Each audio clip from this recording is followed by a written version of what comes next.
We are at CVS, so I'm going to show you products at CVS that you can buy when you own dogs or you're a dog breeder, whatever the case may be, that can be, helpful, that everybody should own. So let's go through it. Just random stuff at CVS. I guarantee we'll find plenty of stuff that I have personally at home that you're going to want to have when you have dogs. All right, so stay tuned. You're not going to want to miss this episode of Breeders' Hacks. All right, guys? I got you right now. What's going on, bully fam? So like Aquafor is a good example, right? Like this is good for like broken, dry, chapped, broken skin, damaged skin. You can use this like on light wounds and stuff like that. So this is definitely something like I always have and use just in case. Like I said, they get dry, cracked skin, maybe some bleeding a little bit. I learned about using this when I got all my tattoos done. This is a great thing you can use for dogs as well because of the fact that it hydrates and it helps alleviate irritated skin and so on and so forth. So Aquafor is like definitely a must-have. Aquafor. All right, let's go on to the next thing. All right, so here's another one, right? Unflavored Pedialite. You don't want the flavored ones. You want unflavored Pedialite. When you have puppies or even a dog that's a little dehydrated, you can give them unflavored Pedialite and it'll help give them the electrolytes and things that they need in order to sustain life. Because if you have a puppy that's potentially dying on you, or even a dog that's dying on you, or that's just completely dehydrated because they overheated, whatever the case may be, Pedialite, get you some. Here's another one, Benadryl, right? People do not realize, you see how it says allergy for humans? This can be used for dogs as well. So you can give a little bit of Benadryl to your dogs when especially they got allergies and mild allergies and stuff like that. Say it's like maybe seasonal or a treat that they had that they shouldn't have had or whatever. So Benadryl, and it actually talks about it in the veterinary drug handbook. So the dosage is there if you want to check that out. So Benadryl is a really good one. You can also use mineral oil. Mineral oil is really good for you have a dog that's constipated. It's a natural laxative. So actually you can give it to them orally or you can give it to them through enema in their butt. Act as a laxative. It flushes everything out. So you can use that for like puppies or adult dogs. When newborn animals are born, they have like their first stool and it's usually very hard to pass. So like Chris, my mentor, actually what he does is he gives mineral oil, an enema to them when they're first born, just to kind of get that first poop out because it's like a tar-like substance. So yeah, mineral oil. You can definitely get your hands on this. Preparation H, right? Here's another one, Preparation H. Actually, with Preparation H, it's a hemorrhoidal cream.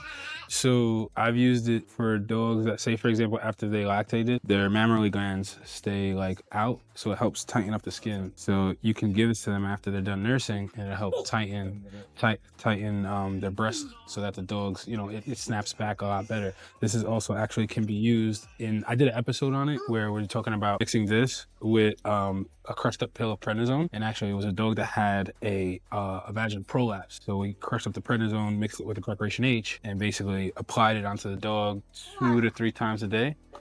Poop was gone, which is helpful. So I always keep some of this as well, Preparation H.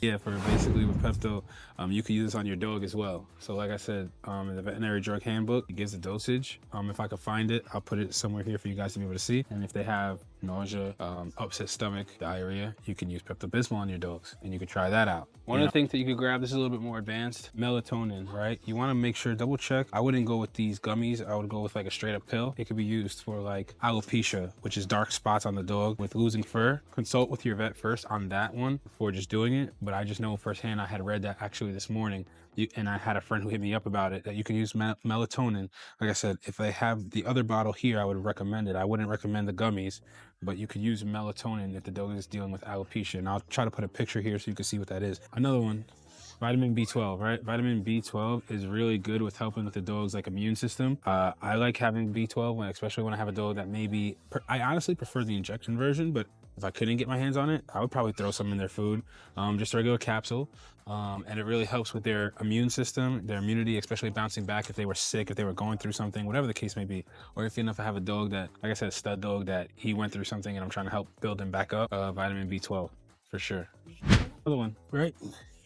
I did an episode on this and it's Monat 7, right? You can use this. This kills women's yeast infections, right?